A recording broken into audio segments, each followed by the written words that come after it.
네, 안녕하십니까. 오늘부터 기출문제 풀이를 해나가는데, 우선 기출문제 풀이 이 책이 교재가 한 13년간, 2004년부터 2016년까지 한 13년간 기출문제가 들어있어요. 그래서 기본편이 348문제, 심화편이 309문제, 합해서 657문항이에요. 기본편하고 심화편에서 기본편이 348, 309, 48문제고 이게 309문제. 그래서 합해서 657문항이거든요. 그러니까 문항수는 굉장히 많은 거죠. 500제가 넘는 거니까. 그래서 657문항인데 이걸 한번 쭉 풀면서 이제 기출문제를 풀면 어떤 생각하고 또 어떻게 해서 기출문제 꼭 풀어야 되는가를 간단하게만 설명을 하고 나갈게요. 그러니까 우선 이 교재에는 구용어는 그대로 수록을 해놨어요. 그러니까 메티오닌, 이건 구용어, 신용어는 메사이오닌. 그런데 서울시에서는 작년부터 신용어로 출제가 돼서 메사이오닌 이렇게 출제가 됐는데 지방직에서는 아직도 메티오닌 이렇게 출제가 돼요.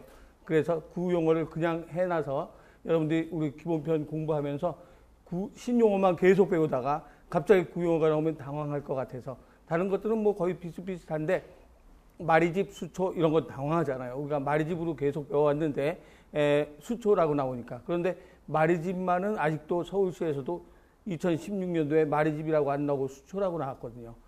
그래서 너무 많이 바뀐 용어는 아마 그 용어를 그냥 쓴 경우도 있어요. 그래서 그걸 연습하고자 이 책에서는 기출문제 구용어가 나온 건 다 신용어로 안 바꾸고 구용어로 그냥 놔뒀어요. 그러니까 여러분들이 같이 호응용해서 공부를 하도록 하기 위해서 그렇게 했고, 순서는 하이클래스 기본수하고 똑같은 순서로 해놨어요. 그러니까 하이클래스의 기본편 1단원, 2단원 쭉 한 거하고 심화편 1단원, 2단원. 그래서 이것도 앞에는 기본편, 뒤에는 심화편. 그렇게 나눠져 있어요. 그래서 여러분들이 책을 뒤적 하면서 찾지 말고 그냥 옆에서 순서대로 이렇게 보면 모르는 거 하다가 안 풀리거나 모르는 거 있으면 순서대로 하이클래스 기본서를 보면 거기 순서대로 나와 있으니까 앞으로 갔다가 뒤로 갔다가 두 건 다 안 갖고 다녀도 되죠.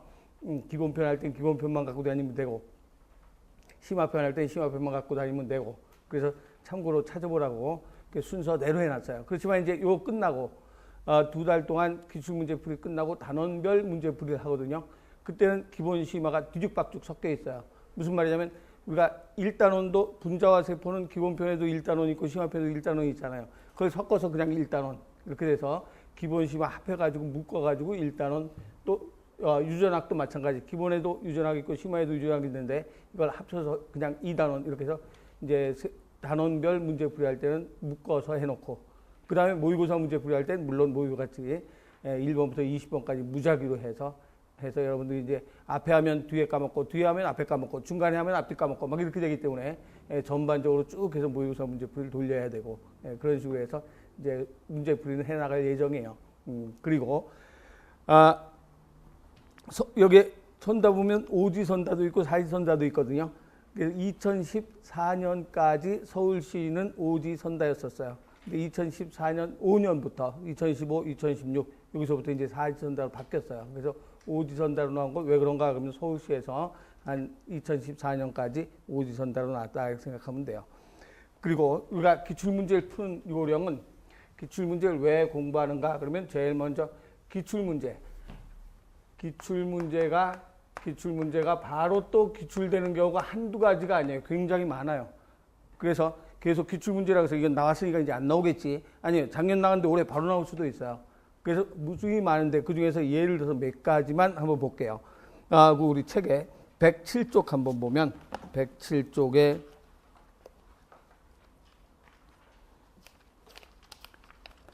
107쪽 158번에 보면 다음 중에서 서로 기량작용하는 호르몬끼리 짝지어진 것 해서 답이 5번 칼시토닌 부각상선 호르몬 2010년 서울이거든요.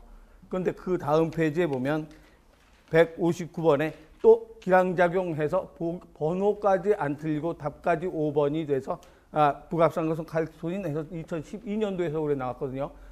전혀 수정도 안 하고 거의 수정 안 하고 그냥 나온 상태죠. 10년, 2012년. 그래서 기출문제는 한번 나왔으니까 이제 안 나오겠지. 아니에요. 그대로 나올 수도 있어요. 이런 게 한두 문제가 아니에요. 그래서 또 하나 보면 164쪽에 4쪽에 보면 86번에 식물의 온도가 낮았을 때 막유동성 유지하는 것 해서 2009년 경기에서 나왔는데 그 바로 다음 해에 87번 저온에서 식물의 막유동성 유지하는 방법 이렇게 나왔죠. 그리고 88번 그 바로 서울에서 2015년 서울에서 그러니까 한 5년 텀을 두고 나왔죠. 5년 서울에서 마찬가지 이것도 그 제일 밑에 보면 제일 밑에 인공 세포막의 유동성이 가장 높을까라고 설명한 거. 이 문제가 조금 응용을 해서 나왔죠. 이런 식으로 해서 막유동성이 거의 비슷비슷하게 문제가 출제가 되고 있죠. 그리고 하나 더 보면 173쪽에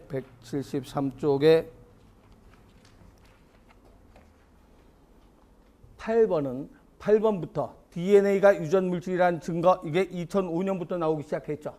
그래서 9번도 DNA가 유전 물질, 10번도 DNA가 유전 물질, 11번도 DNA 단백질, 그리고 12번도 DNA가 유전 물질. 이런 식으로 해서 DNA가 유전 물질, 13번 첫 번째 줄 중간에도 DNA가 유전 물질 해서 최근까지 계속 출제가 됐죠.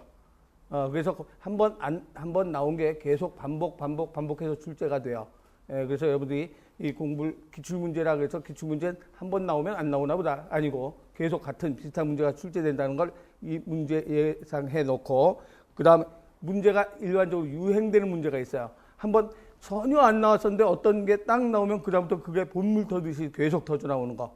예를 들면 이제 유행이 타는 게 있어요. 유행된다. 예를 들면 5페이지에 다시 가서 5페이지 3번에 물의 성질 나왔죠. 그게 몇 년도에 나왔냐면 2013년도에 나왔어요. 그럼 2012년도까지는 물에 대해서 전혀 출제가 안 됐던 거죠.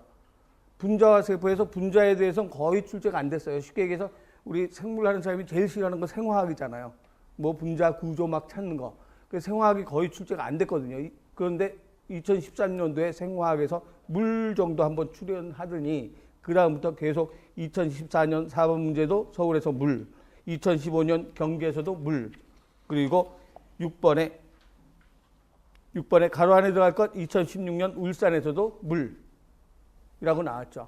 그래서 2012년도에 한번 출제가 되더니 2013년도에 물 출제되더니 그 다음부터 3년간 계속 출제가 되고 있죠. 그래서 문제가 유행을 탄다는 얘기죠. 한번 처음에 그래서 내가 수업하다가 이건 기출 올해 처음 나왔습니다 한 건 여러분들이 조금 신경 써서 요거에 대해서 좀 깊숙해야 되겠구나 생각하고 공부를 하세요. 이거는 올해 처음 나왔다 그러면 계속 본물 터질 수가 있어요. 한 두어 개만 더 보면 133쪽에 66번에 보면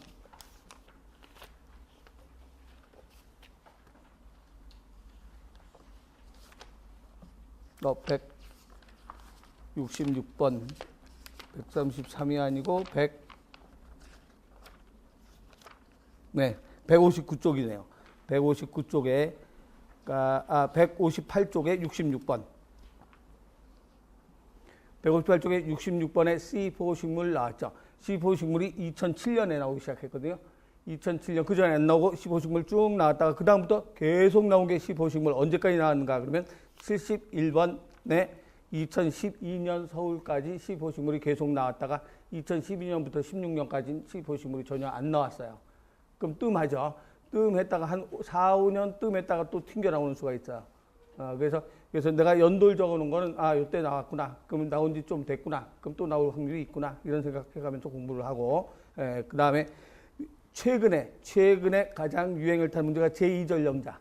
제2전령자는 거의 출제가 안 됐었는데 최근에 166쪽에 보면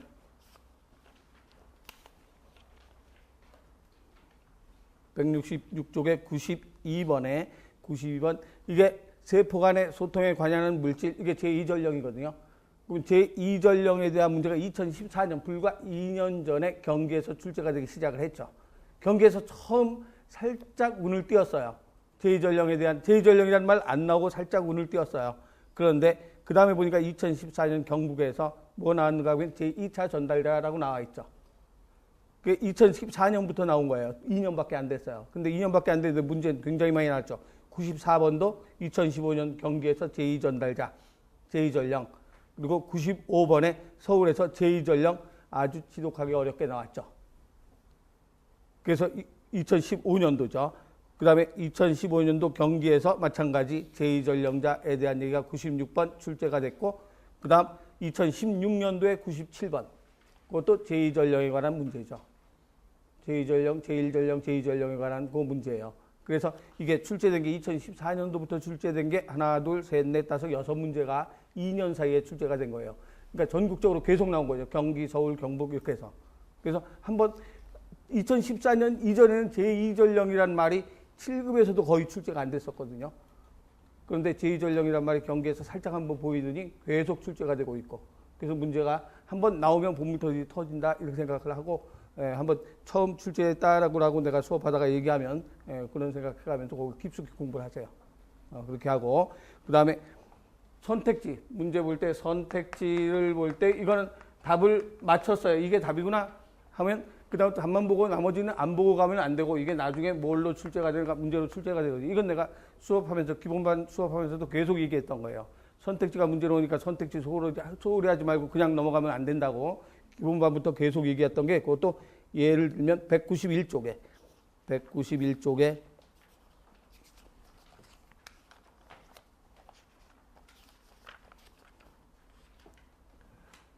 191쪽에 58번에 보면 58번에 답은 아니에요. 4번에 보면 대체 RNA 스플라이징이라고 나와 있죠. 이게 선택적 이어 맞추기죠. 그래서 대체 RNA 스플라이징이 4번에 나와 있는데 답은 아니었었죠. 그런데 그 다음에 60번에 보니까 60번에 대체 RNA 스플라이징 이게 뭘로 나왔는가? 선택적 이어 맞추기 답으로 나왔죠. 주 문제로 출제가 됐어요. 그래서 그 전에 58번에서는 주 문제도 아니고 그냥 선택지 하나 툭 껴있던 거예요. 답도 아니고. 그런데 60번에 주 문제로 출제가 됐죠. 또 마찬가지 203쪽에 잠깐 보면 203쪽에 90번에 3번에 보면 DNA 마이크로어레이라고 나와 있어요. 이것도 답 아니에요. 답 아니고 그냥 선택지에 나와 있죠. 그런데 91번에도 마찬가지 91번에 마이크로어레이가 DNA 기술에서 3번에 보면 DNA 마이크로어레이라고 나와 있죠. 그것도 아직 답이 아니에요. 선택지에 계속 2010, 2008년, 2009년 선택지에 나왔다가 2010년에 뭐라고 나와 있는가 그러면 2010년에 92번에 마이크로어레이, 유전자 미세 배열 기법, 이게 마이크로어레이 문제로 출제가 됐죠. 그래서 거기에 앞에 90번, 91번은 문제 아니고 선택지에 답도 아닌 걸로 나왔는데 92번에 문제로 출제가 된 거예요. 이런 식으로 해서 선택지가 문제로 출제되는 경우도 아주 이건 굉장히 많아요. 쭉 찾으면 굉장히 많으니까. 그래서 선택지를 보고 그냥 이렇구나 하고서 넘어가지 말고 이 선택지에 있는 거 꼬박꼬박 잘 보고 답 아닌 걸 확실하게, 답 아닌 것도 선택지에 있는 거 잘 보면서 찾으세요. 하나만 더 보면 119쪽에 188번에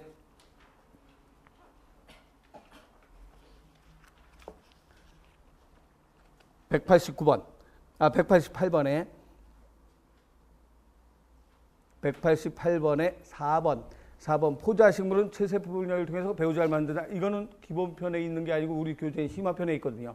근데 1, 2, 3번은 기본편에 있는 거예요. 1번에 제2난모세포, 2번에 수정란 한 개가 둘로 갈라지는 거, 체내 수정하는 동물, 이거 다 기본편에 있는 거죠.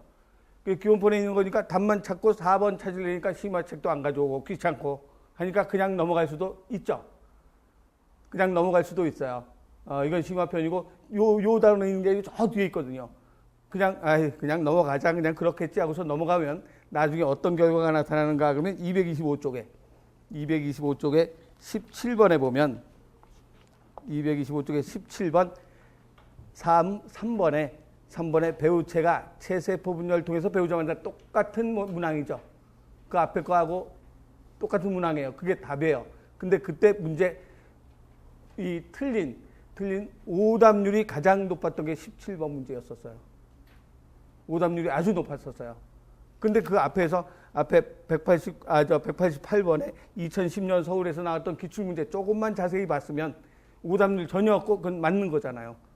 그런데 기본편에 있는 문제인데 하나는 심화편 책도 안 가져왔고 책도 나눠져 있고 안 가져왔고 그냥 넘어가자 그러고서 넘어가면 안 된다는 얘기죠.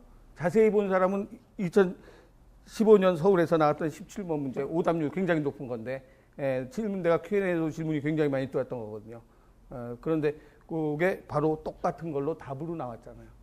그래서 항상 기출문제를 보면 선택지에 있는 거 소홀히 넘어가지 말고 자세히 봐야 된다는 거. 그래서 이런 정도의 간단한 기출문제를 풀면서 이걸 머릿속에 염두에 두고서 푸세요.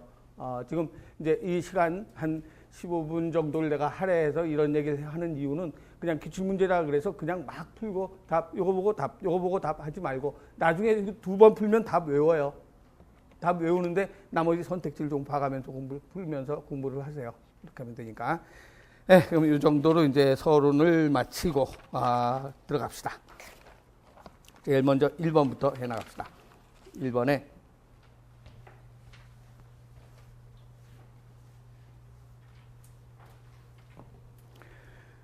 다음 가로 안에 빈칸에 맞는 말 하고서 pH7인 용액은 pH9인 용액보다 라고 되어 있죠. pH 그러면 우리가 수소이온 농도 수소이온이 10의 제곱분의 1 있다라고 하면 이 용액은 뭐라고 하는가? pH 얼마라고 표시한다 그랬는가? 로그로 표시하니까 다 띄워버리고 2라고 한다 그랬죠. 여기에 수소이온이 10의 3승분의 1만큼 들어있다. 그러면 이것도 다 띄워버리면 pH 얼마인가?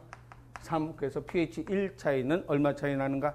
10배 차이 난다 그랬죠. 그래서 pH 2 그러면 100분의 1이라는 소리고 pH 3 그러면 1000분의 1 있다. 그러니까 어떤 게 더 많은 건가? pH가 더 많은 거죠. 역수로 되어 있으니까.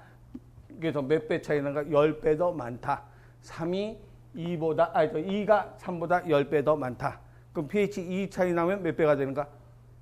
100배가 되는 거죠. 그래서 pH 7인 용액은 pH 9인 용액보다 그럼 pH 7, pH 9 그러면 수소이온이 요거는 10의 몇 승분의 1이라는 소리인가?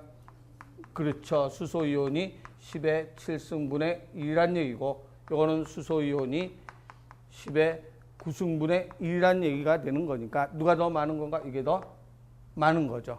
몇 배 더 많은가? 그러면 100배 더 많다. 이렇게 얘기해야 되죠. 그래서 7인 용액이 9인 용액보다 100배 더 많다. 그래서 100배 더 수소이온이 많다는 말과 같다. 이렇게 얘기를 해야 되죠.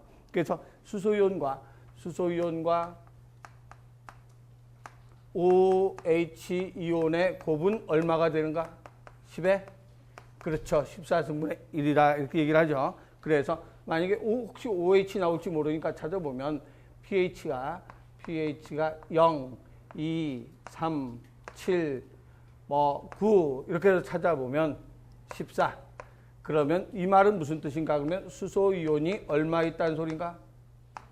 그렇죠. 10의 0승분의 1만큼 들어있다는 소리가 되죠. 그러면 OH 이온은 얼마가 되는 거예요? 10의 14승분의 1. 그래야 곱하면 10의 14승분의 1이 되죠. 그러면 이런 pH 2 같으면 얼마가 되는가? 10의 제곱분의 1. 그러면 OH는 10의 12승분의 1 이런 식으로 나간다 이 소리예요. 그래서 옆에 3은 조됐고 7은 10의 7승분의 1 따라서 이것도 10의 7승분의 1이기 때문에 pH 7이 무슨 성이 되는 건가? 중성이 되는 거죠. 9는 이게 10의 9승분의 1이면 이건 10의 5승분의 1 그래야 14승분의 1이 되죠. 14는 이게 10의 14승분의 1이면 이건 10의 0승분의 1 그래서 14가 되죠. 그래서 이쪽으로 가면 뭐가 더 많아지는 건가? 이게 더 많은 거죠. 이거보다 이게 더 많죠. 이건 10의 3승분의 1 10의 11승분의 1 그래서 중성에서 이쪽으로 갈수록 수소가 이게 더 많으니까 무슨 성이라고 하는가? 산성. 이쪽으로 올수록 이게 더 많은 거죠. 많으니까 이거는 무슨 성이 되는 건가? 염기성이 되는 거죠. 그래서 중성을 기준해서 산, 염기 이렇게 표시를 하죠. 그래서 항상 pH 그러면 뭘 갖고 숫자의 pH를 따지는가 하면 pH 2 그러면 수소 이온 농도 가지고 2 따지는 거죠. OH 이온 안 따지고 수소 이온 농도를 가지고 pH 2, pH 3으로 표시한다. 이렇게 얘기하면 돼요. 그래서 곱은 얼마가 되는가? 14승분의 1이 된다. 이렇게 얘기하죠. 그래서 10의 14승분의 1이다. 라고 하고 그래서 1번은 4번 돼야 되고 그다음에 2번에 작용기에 대한 설명으로 옳지 않은 것. 작용기 한번 정리를 쭉 해보고 갈까요? 작용기 하이드록시기 분자식 이건 수산기라고도 하죠. 수산기라고도 해서 수산기 분자식은 뭐가 되는가? OH죠. OH. 이거하고는 따지면 이 OH가 아니란 소리죠. 이 OH 아니에요. 이건 수산 이온이에요. 이 OH가 아니고 이거는 팔 달린 OH. 그래서 OH 수산화 이온이라고 얘기하죠. 그래서 경기에서 우리 이제 지금 풀 텐데 OH라 그래서 염기라 그러면 돼요, 안 돼요? 안 돼요. 이거하고 전혀 관계가 없는 거예요. 이건 염기죠. 이건 산이죠. 그럼 이거는 어디에 달린 OH인가 하면 NaOH 이런 데 달려 있는 OH예요. Na 플러스 이온, OH 마이너스 이온, 이온 결합해서 이런 OH가 되는 거거든요. 염기잖아요, 염기. 수산화나트륨, 수산화칼륨 염기거든요. 근데 이 OH는 어디에 달린 OH인가? 탄소, 이런데 여기에 수소 있고, 이런데 달려있는, 이런데 공유 결합하고 있는 OH거든요. 이게 알코올이잖아요. 그래서 이렇게 C2H5OH. 공유 결합하고 있는 OH니까 이거는 여기 있는 OH하고는 전혀 관계가 없는 거예요. 이 OH는 염기에 대한 OH가 되는 거고 이건 알코올의 구성 요소예요. 그래서 이거하고 헷갈리면 안 돼요. 그래서 이거 이온이 바로 뭐가 되는가? 알코올이잖아요. 이거 수산화 이온, 수산기라고 얘기를 하고 그다음 가본일기는 CO, 가본일기죠. 예, C는 요 줄은 아무데나 팔만 4개 있으면 되니까 이렇게 해서 O 해도 되죠. 이런 식으로 O 해도 되고, 이렇게 O 해도 되고, 팔 4개 있는 거. 하나, 둘, 셋, 넷. 그래서 이게 가본일기인데, 가본일기가 이거의 화합물은 끝에 있으면 뭐라고 얘기하는가? 그렇죠. 알데하이드. 끝에 있으면 알데하이드. 그리고 가본일기가 골격 내에 있으면 뭐가 되는가? 케톤. 그래서 우리가 탄수화물에 알데하이드를 가지고 있는 당을 우리는 뭐라고 했는가? 포도당 같은 거 알도스. 케톤을 가지고 있는 당을 뭐라고 하는가? 케토스라고 했죠. 과당이나 이런 것들은 케토스라고 얘기를 했죠. 그래서 이건 가본일기고 그다음 가복식이는 이는 뭐가 있어야 되는가? OH. 그래서 COOH 이렇게 되어 있는 게 바로 뭐가 되는가? 가복식이. 그래서 가복식이의 화합물은 뭐라고 얘기하는가? 유기산 또는 가복시산. 우리가 호흡에서 TC에서 나오는 유기산들이 몽땅 다 뭐가 되는가? 가복식이를 가지고 있는 유기산이다. 이렇게 얘기를 하죠. 다음에 아미노기. 그래서 아미노기는 뭐 들어있는 건가 하면 HNH 이렇게 되어 있는 게 아미노기 NH2죠. 그래서 아미노기 NH2 요거는 뭐가 되는가? 아민. 그러면 요거는 수소이온을 뭐 해주려고 하는가? 내주려고 하죠. 요걸 내주죠. 그럼 요걸 내주면 수소는 양정자잖아요. 플러스가 나갔으니까 나는 뭐가 되는가? 마이너스가 되는 거죠. 그래서 무슨 성을 나타내는가? 주변을 산성으로 내주는 거죠. 그래서 이걸 내주니까 주변은 산성 만들고 자기 자신은 마이너스. 얘는 수소를 뭐 하려고 하는가? 하나 받으려고 하죠. 그럼 수소를 하나 받으려고 하니까 양성자가 하나 들어왔으니까 자기 자신은 뭐가 되는가? 플러스 양전하가 되면서 플러스로 되면서 주변은 이걸 걷어냈으니까 무슨 성 만드는가? 염기성. 그래서 음전하이면서 염기성이다. 됐죠? 그래서 이건 아미노기. 둘 다 가지고 있으면 뭐라고 하는가? 아미노산이라고 얘기하고. 그래서 이게 주변의 수소를 받으면 자기는 양전하를 띠면서 염기성 나타내니까 이걸 이름 무슨 염기라고도 얘기하는가? 유기염기라고도 하는 거죠. 이걸 받아가지고 염기성이니까. 그래서 아민이 바로 무슨 염기가 되는가? 유기염기라고 한다. 이거는 유기 뭐예요? 산, 유기염기가 되는 거죠. 얘는 왜 유기산인가? 그러면 뭘 내주고 수소이온을 내주고 자기는 음전하가 되는 것. 그래서 주변을 산성 만드니까 유기산이죠. 얘는 수소이온을 걷어들여서 주변을 무슨 성 만드는가? 염기성으로 만든다. 그래서 유기물에 붙어있는 염기죠. 이건 유기물에 붙어있는 산이죠. 그래서 유기산, 유기염기. 그래서 아미노기라고 얘기하고 그 다음에 무슨 기 남았는가? 설프, 하이드릴기. 하이드릴기 같으면 SH, 이건 티올인데 SH가 가지고 있는 아미노산 이름이 뭐가 되는가? 그렇죠. SH 가지고 있는 아미노산이 시스테인. 그래서 시스테인과 시스테인이 있을 때 결합할 때 황 두 개 결합한다. 그래서 무슨 결합이라고 하는가? 이황화 결합이라는 공유 결합을 형성한다라고 얘기를 했죠. 그 다음에 이제 남아있는 게 무슨 기가 되는가? 인산기. 인산기가 되죠. 그래서 여기 둘 달려 있고 여기는 하나, 여기 둘 달려 있고 여기는 마이너스 해야 맞죠. 그래서 하나 내줘서 마이너스 이런 모양이 되는 게 인산기인데 인산기 ATP 아데노신에 인산이 몇 개 달려 있는가? 하나, 둘, 세 개 달려 있는 건 뭐라고 얘기하는가? ATP. 이거 하나 없어지면 뭐가 되는가? ADP. 그러면 여기에서 붙어 있을 땐 뭐라고 얘기해요? 그렇죠. 유기물. 여기 아데노신 인산 세 개 있는 것, 이거는 유기물에 인산이 붙어 있기 때문에 붙어 있을 땐 유기인산이라고 얘기하는 거예요. 그래서 이거는 유기인산이에요. 유기인산. 유기물에 붙어 있는 인산이죠. 근데 이게 떨어지면 ADP로 되면서 인산이 떨어졌죠. 자기 혼자 다니면 유기물 아니지. 그럼 떨어져서 혼자 다니면 뭐라고 하는가? 무기인산이라고 얘기하는 거죠. 그래서 또 혼자 떨어져 다니면 무기인산. 둘 떨어져 다니면 뭘 한참 생각해요. P로인산이지. 두 개 떨어져서 ATP 두 개 떨어지면 P로인산으로 되면서 그 나오는 에너지 가지고 붙이는 거죠. 그래서 둘 떨어져 다니면 P로인산, 하나 떨어지면 무기인산, 붙어 있을 땐 유기인산 이렇게 얘기를 하죠. 그래서 그냥 다 인산이라고 해도 되는데 P로인산은 꼭 알아둬야 돼요. 무기인산, 유기인산 가지고는 왈가왈부하지 않고 문제가 안 나오는데 P로인산은 문제 출제되니까 그래서 세 개 있는 거. 그래서 인산은 여기저기 ATP에도 붙어 있고 핵산에도 DNA도 붙어 있고 RNA도 붙어 있잖아요. 그래서 만능적으로 여기저기 붙어 있다고 해서 만능작용기라고도 얘기를 하는 거죠.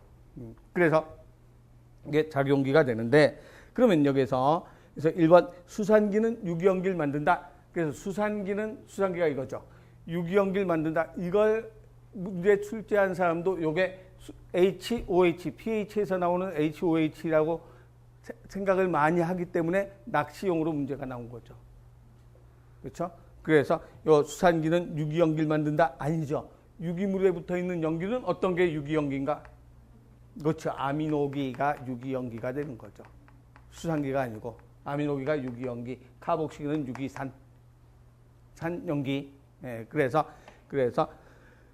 1번이 바로 잘못됐죠. 이걸 HOH 이걸로 헷갈리면 안 된단 말이에요. OH 마이너스 이온으로 생각하면 안 돼. 8 달린 OH예요. 이건 수산기. 그럼 이번에 카복식은 유기산 맞죠? 요 카보닐기는 케톤과 알데하이드를 포함한다 그랬죠. 여기서 보니까 카복식이 카보닐기인데 이건 구용어로는 카르보닐기. 이건 옛날 구용어죠. 그다음에 4번에 인산기는 만능작용기이다. 맞는 말이죠. 그래서 잘못된 건 1번 내야 되겠죠. 그래서 됐고 그다음 3번엔 물. 그래서 작용기는 이 정도 정리를 해서 알아두고 물은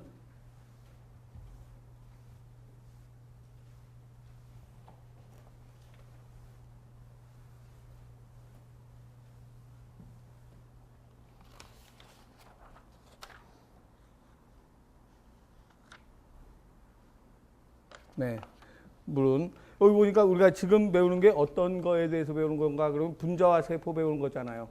근데 우리 1번 pH 나온 것도 몇 년도인가? 2012. 작용기 나온 것도 2013. 물 나오기 시작한 것도 2013. 그래서 2010년, 12년 이후에 분자와 분자 쪽, 생화학 쪽이 출연이 되기 시작한 거예요. 그 전에 2010년 전까지는 생화학 쪽은 전혀 출제 안 됐거든요. 그냥 생물에 관한 내용만 출제가 됐거든요. 근데 계속 생화학 쪽이, 분자 쪽이 계속 많이 출제가 되고 있는 중이에요. 그러니까 분자 쪽 공부 좀 해놓으세요, 많이.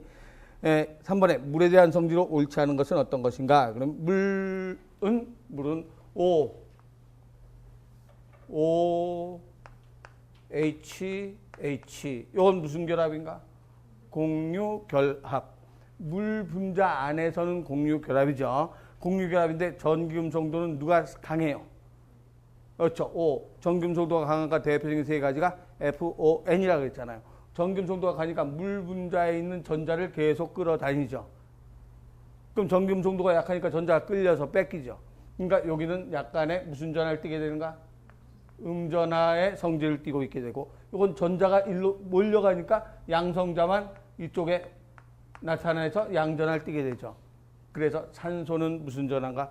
음전하가 된다. 왜 그런가? 뭐가 강하기 때문에, 전기금속도가 강하기 때문에. 그래서 1번에 수소는 음전하가 아니라 양전하, 산소는 음전하를 띠게 된다라고 얘기를 하죠. 물에서. 그래서 1번이 잘못됐죠. 2번에 물은 가열하면 수소 결합이 끊어지며 그랬어요. 그럼 물은 이런 모양으로 돼서 물 한 분자는 몇 분자의 물과 결합을 하게 되는가? 네 분자. 그래서 여기도 마찬가지 O 있고 H 있고, 여기도 O 있고 H 있고, 여기도 O 있고 HH가 있고, O 있고 HH, 이런 모양으로 해서 한 분자의 물은 네 분자의 물과 결합한다. 무슨 결합하는가? 수소 결합. 물 분자 안에서는 공유 결합, 물 분자 사이에서는 수소 결합을 하죠. 그래서 이런 모양으로 수소 결합을 하고 있는데, 가열하면 결합이 남아있어요? 끊어져요? 끊어지죠. 가열하면 이게 끊어지니까 이 수소 결합 때문에 이만큼 거리를 두고 있다가 또 끊어지니까 거리가 가까워지죠. 또 끊어지니까 가까워지고, 또 끊어지니까 가까워지고, 또 끊어지니까 가까워지죠. 그래서 가열하면 부피가 어떻게 되는가? 작아지죠. 작아지고 얼리면 결합이 막 생기니까 멀어지죠. 그래서 얼리면 부피가 커지죠. 그래서 생수통 얼리면 뿔룩하게 되잖아요. 부피가 커져서. 그래서 얼리면 부피가 커진다라고 얘기를 하죠. 그래서 물은 가열하면 수소 결합이 끊어지고, 식히면 수소 결합이 더 많이 생긴다가 되죠. 그래서 얼음은 어떻게 되는가? 얼음이 되면 부피분의 질량이 밀도가 되는데, 얼음의 경우는 부피가 커져요, 작아져요? 그렇죠, 커지죠. 왜 그런가? 수소결합이 계속 생기니까 간격이 생기잖아요. 녹이면 떡떡떡 끊어지니까 가까워질 거 아니에요. 그래서 얼으면 간격 때문에 부피가 커지죠. 근데 질량은 변함이 없죠. 그럼 밀도는 어떻게 되는가? 작아지죠. 그래서 얼이면 밀도가 작아지니까 물보다 얼음이 밀도가 작다. 그래서 얼음이 물 위에 뜬다가 되는 거죠. 그래서 얼리면 수소결합이 더 많이 생긴다. 그다음에 3번에 식물에서 물을 끌어올릴 수 있는 원동력 중에 하나는 물의 응집력이다. 요거는 물에서 나온 게 아니고 저 또 뒤에서 나오죠. 뒤에서 나오지만 이제 또 찾아가면서 해야 돼요. 이따 가끔씩 그 선택지에 있는 게 뒤에서 툭 나오는 경우가 있어요. 그래도 찾아서 하세요. 그래서 우리가 수액 상승의 원동력 4가지. 수액 상승의 원동력 4가지는 뭐가 되는가? 제일 먼저 뿌리털에서 물을 빨아들이는 힘에 의해서 올라가죠.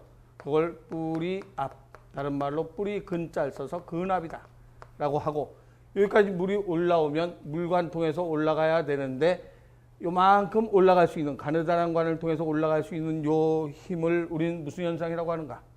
모세관 현상. 그래서 두 번째가 모세관 현상. 그럼 이 물을 쫙 끌어들이는 잎에서 무슨 작용이 일어나야 이 물이 끌려 올라가는가? 증산작용이 일어나야 물이 쫙 끌려 올라가죠. 증산작용. 그래서 물이 빨려 올라가게 되는데 도중에 끊어지지 않는 이유는 왜 끊어지지 않는가? 그러면 물의 응집력 때문에 끊어지지 않는다. 그래서 이 네 가지가 수액 상승의 원동력이죠. 그래서 뿌리 앞 모세관 현상, 응집력, 증산작용, 수액 상승의 원동력인데 이 중에서 가장 큰 원동력은 뭐가 되는가? 증산작용이 가장 큰 원동력이다. 그래서 물을 빨아올릴 수 있는 원동력, 수액 상승의 원동력이 된다가 되죠. 그래서 그 중에 하나는 물의 응집력이다. 응집력이 원동력으로 나타나게 된다. 이 소리죠. 그래서 물의 응집력. 다음 물은 극성이 있다. 극성 있다는 소리는 산소는 무슨 극인가? 마이너스 극. 수소 쪽은 플러스 극. 그래서 극성을 가지고 있다. 그럼 물이 극성이 있기 때문에 나타나는 현상은 어떤 좋은 현상이 있는가? 물이 극성이 있기 때문에 뭘로 작용한다? 용매로 작용한다. 그럼 용매로 작용하니까 영양소를 뭐 할 수 있는가? 영양소의 흡수와 이동을 쉽게 한다. 그래서 물이 극성이 있다. 그래서 용매로 작용한다. 그래서 영양소의 흡수와 이동을 쉽게 한다. 물의 성질이죠. 그래서 이 물의 성질에 제일 처음엔 극성이 있다. 그래서 뭘로 작용한가? 용매로 작용한다. 용매로 작용하니까 영양소의 흡수와 녹았으니까 흡수를 할 수 있고 녹아서 혈액을 따라서 이동할 수 있죠. 그 다음에 무슨 결합하기 때문에 수소 결합한다. 그래서 뭐하고 뭐가 큰가? 비열과 그렇죠. 기와열이 커서 뭐 유지에 좋은가? 체온 유지에 유리하다라고 하고 물은 화학 반응의 매개체로 작용한다. 화학 반응의 매개체로 작용하기 때문에 결합할 땐 물이 들어간다 빠진다.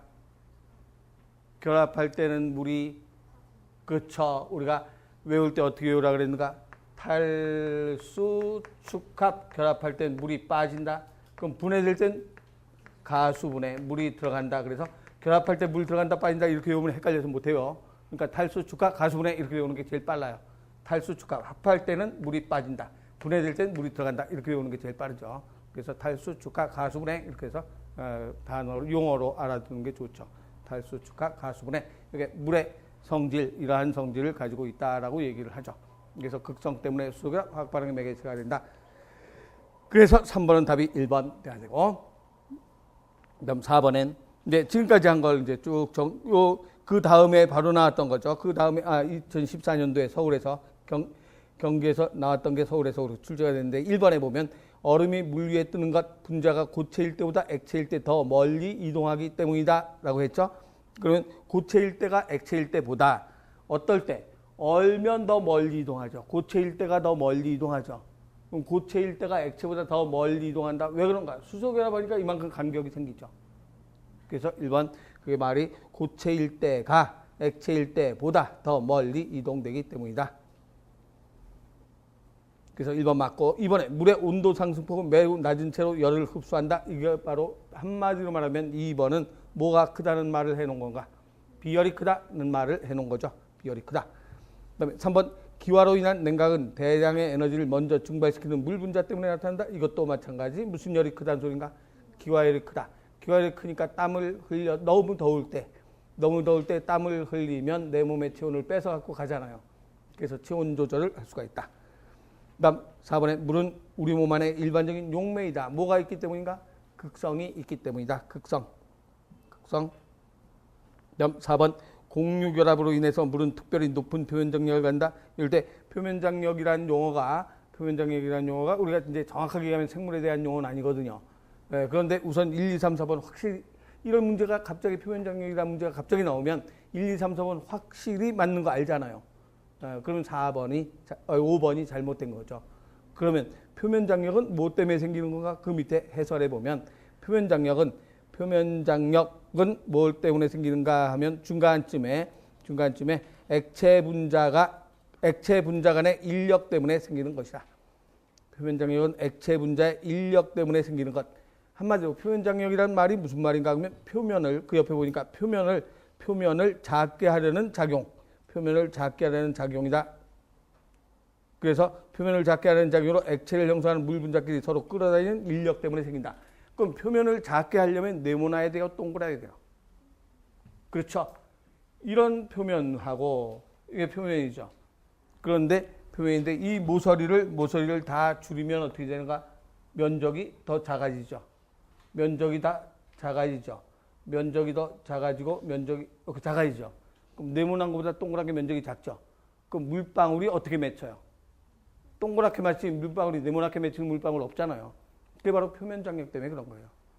그래서 전선줄에 맺힌 물방울 동글동글, 나뭇잎에 맺힌 물방울, 이슬방울 동글동글하게 맺히잖아요. 그래서 이거는 표면을 작게 하려고 해서 자기들끼리 잡아다니니까 동글동글해지는 거예요. 그래서 자기네들끼리 잡아다니니까. 그래서 물 분자가 물 있으면 물 분자가 자기네들끼리 잡아다니는 힘 때문에 이렇게 동글동글하게 물 분자가 뭉치거든요. 그러니까 소금쟁이가 물 위를 걸어다닐 수 있죠. 만약에 표면장이 없으면 소금쟁이 물 위로 못 걸어다녀요. 그냥 푹 빠져요. 그런데 물 위를 걸어다닐 수 있죠. 근데 이게 엄청나게 크다면 사람도 걸어다닐 수 있게 되겠지만 그 정도까지는 안 되는 거죠.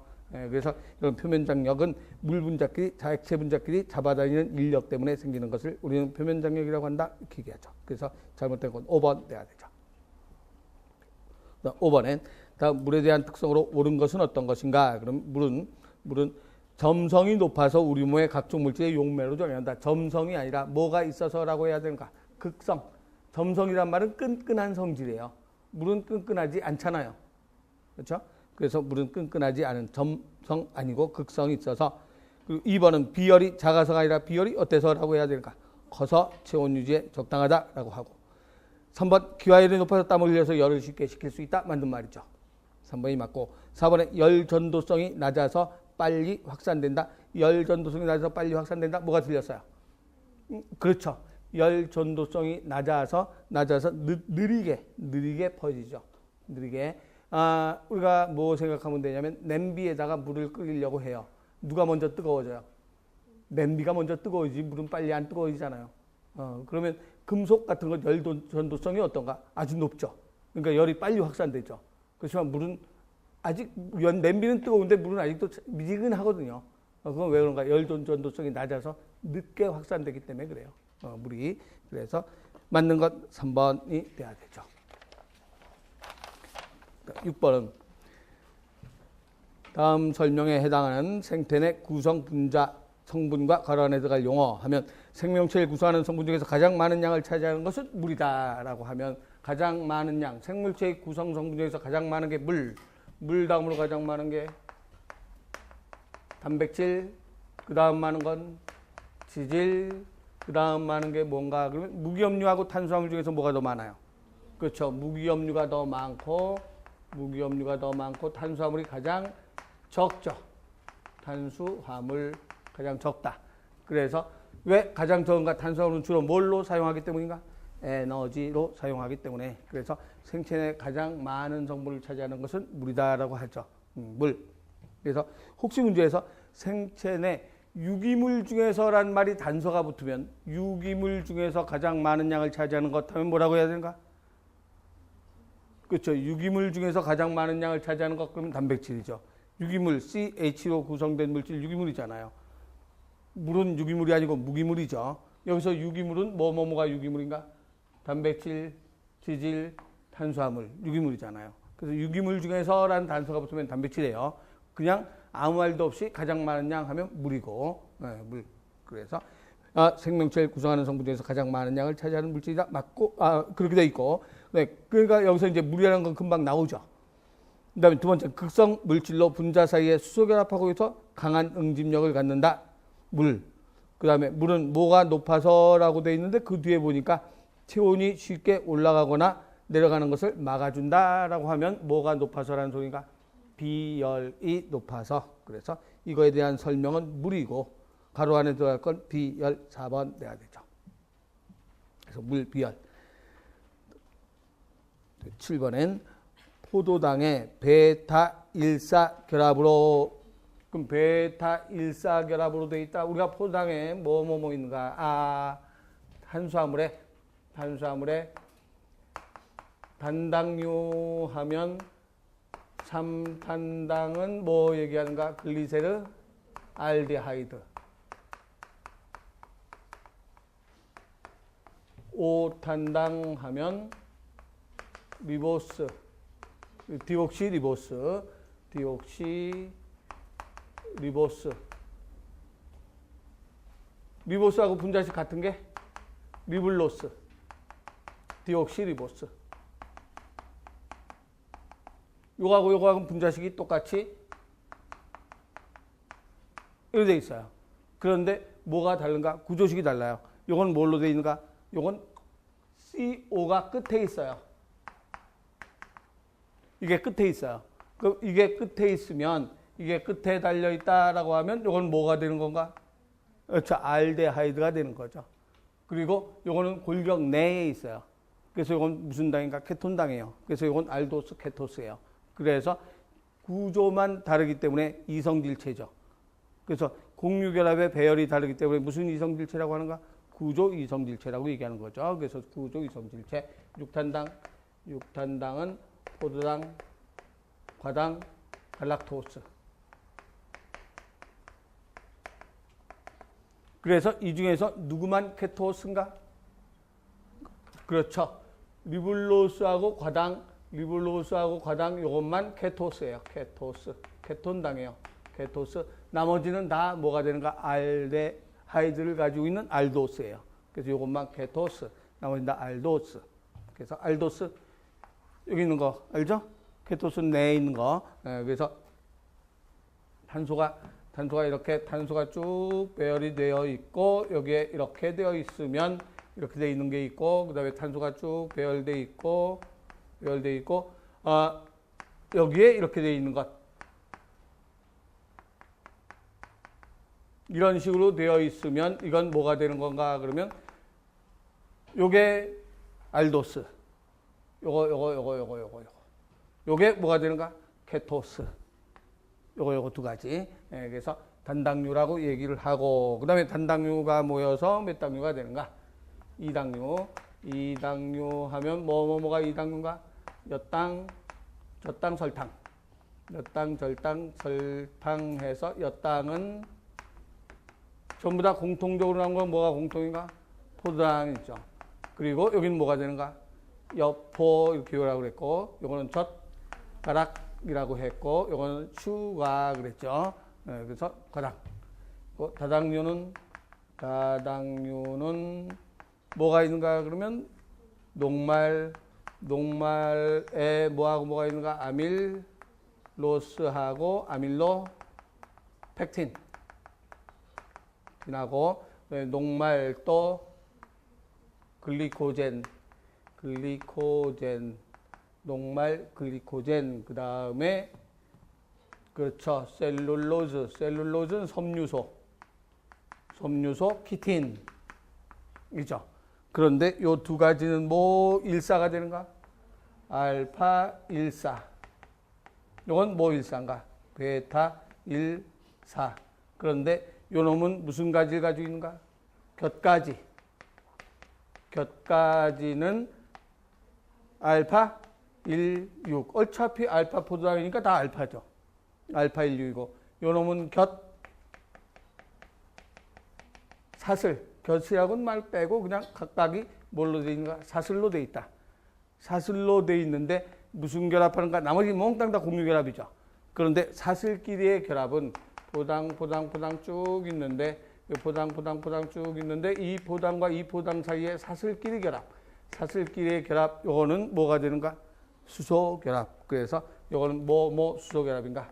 36 수소결합. 3번하고 6번하고 사이에 수소결합이다 그랬죠. 그리고 키틴은 뭘 함유한 작용기가 있는가? 질소를 함유한 작용기가 있다. 이렇게 해서 알아두면 되죠. 그래서 동물성 저장 양분은 뭐가 되는가? 글리코젠. 식물성 저장 양분은 뭐가 되는가? 녹말기겠죠. 그러면 쭉 보면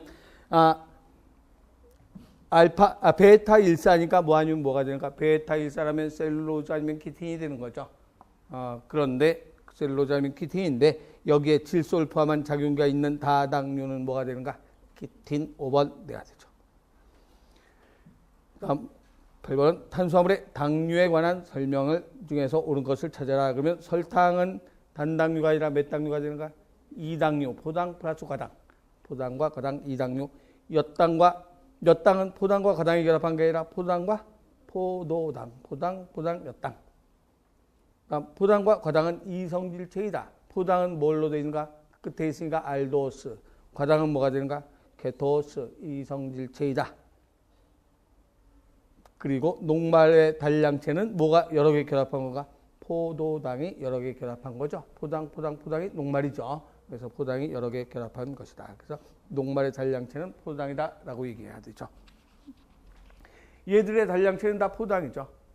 이것들 다 포당들이 결합한 거잖아요. 알파 포당, 베타 포당. 그래서 단량체는 포당이다 이렇게 얘기를 하고, 그 다음에 9번 들어가서, 그래서 답은 됐죠? 그 답은 잘못된 게 몇 번이 잘못됐는가? 그러면 8번은 3번이 맞는 건 3번이 맞는 말이고, 다음 나머지는 틀렸지. 3번 됐고, 그 다음에 9번은 다음 구성 성분 중에서 탄수화물에 대한 설명이다. 옳은 것을 모두 골라라 그랬어요. 그러면 왜 2016년도 서울에서 나왔던 거죠. 전분, 글리코젠, 셀룰로즈 같은 다당류는 모두 에너지 저장이다.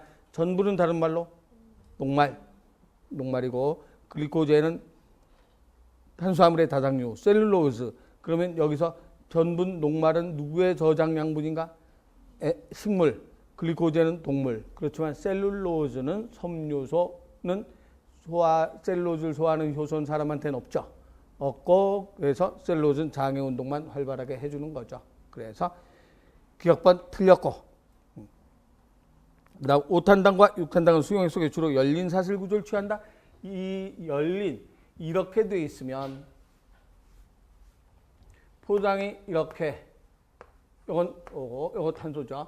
이런 모양으로 해서 포당이 이런 모양으로, 요건 산소, 이런 모양으로 구성되어 있다 그러면 이게 포당이잖아요.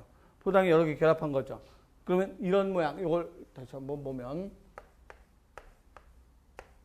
탄소, CH2OH, 산소.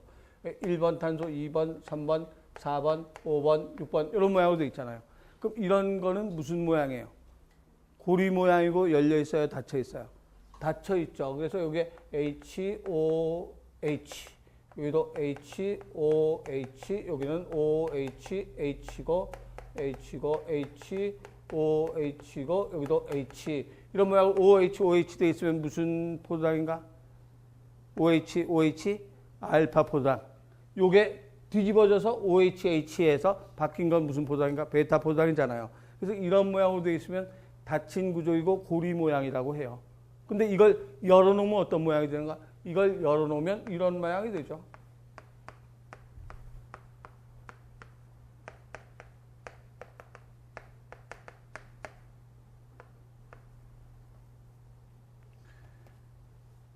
HOH 하나 둘 세 번째만 OHH 바뀌어 있죠. 그래서 세 번째만 OHH 바뀌어 있고 HOH 이런 식으로 되어 있으면 무슨 구조라고 하는가? 선형 구조 또는 열린 구조. 그래서 선형 또는 열린 구조, 고리 모양 닫힌 구조. 그런데 탄수화물 포당은 대부분 다 이렇게 그려서 이렇게 돼 있어야 알파 포당끼리 막 결합을 하죠. 이렇게 돼 있으면 어떻게 결합하겠죠? 그 닫힌 구조로 당연히 돼 있어야지 결합을 줄줄이 하죠. 그래서 5탄당과 6탄당은 수용액 속에서 주로 닫힌 구조, 고리 모양 구조. 그래서 닫힌 구조, 고리형 구조. 그래서 니은번도 틀렸고, 뒷번에 단당류 중에서 제일 작은 분자는 몇 탄당이 되는가? 이게 제일 작은 분자죠. 그리세르알데하이드, 가장 작은 분자 그리세르알데하이드. 그다음 전분, 글리코젠, 셀룰로즈는 모두 포당이 모여서 된 다당류이다. 전분과 글리코젠은 무슨 포당이 모인 건가? 알파 포당, 셀룰로즈는 무슨 포당인가? 베타 포당. 다당류 맞죠? 네. 그래서 맞는 건 디귿, 리을번. 10번까지만 하고 쉬었다 합시다. 다음 중에서 10번에 지질에 관한 설명지에서 옳지 않은 것. 그러면 지질하면 에너지 공부원이 뭐뭐뭐 세 가지가 탄수화물, 지방, 단백질. 그래서 지방의 지질은 지방을 포함하죠. 또 지질 2번에 세포막의 구성성분. 세포막의 구성성분 무슨 지질인가? 인지질. 머리 부분은 무슨 성? 그렇죠. 머리하고 인지질의 인지질에 머리하고 꼬리가 있는데 머리는 친수성이고 꼬리는 소수성으로 되어 있기 때문에 세포막을 구성하는 데 딱 맞다 그랬죠. 그래서 세포막의 구성 성분이다. 그다음 물질대사를 촉매한다. 물질대사를 촉매하는 건 누가 하는가? 효소. 물질대사를 촉매하는 건 효소. 효소의 주성분은 뭐가 되는가? 단백질. 3번이 틀렸죠. 4번 호르몬 역할. 호르몬의 역할은 주로 단백질이 하죠. 근데 딱 두 가지만 지질로 돼 있죠. 지질 중에서 무슨 호르몬인가? 스테로이드 호르몬. 스테로이드 호르몬이 뭐하고 뭐 두 가지인가? 부신거칠 호르몬하고 성호르몬. 부신거칠 호르몬, 성호르몬이 스테로이드 호르몬. 부신거칠 호르몬 두 가지가 뭐하고 뭐 있는가? 무기질 코르티코이드, 당질 코르티코이드. 부신거칠 호르몬 두 가지. 성호르몬 세 가지가 뭐가 있는가? 남자한테는 테스토스테론, 여성한테는 에스트로겐, 프로게스테론. 그래서 그렇게 5가지가 스테로이드 호르몬이에요. 무기질 코르티코이드, 당질 코르티코이드, 부신거칠 호르몬, 성호르몬은 테스토스테론, 에스트로겐, 프로게스테론. 그래서 호르몬의 역할을 한다. 맞는 말이죠. 그래서 잘못된 건 3번 내야 되고, 조금 쉬었다가 11번 아미노산부터 해나갑시다.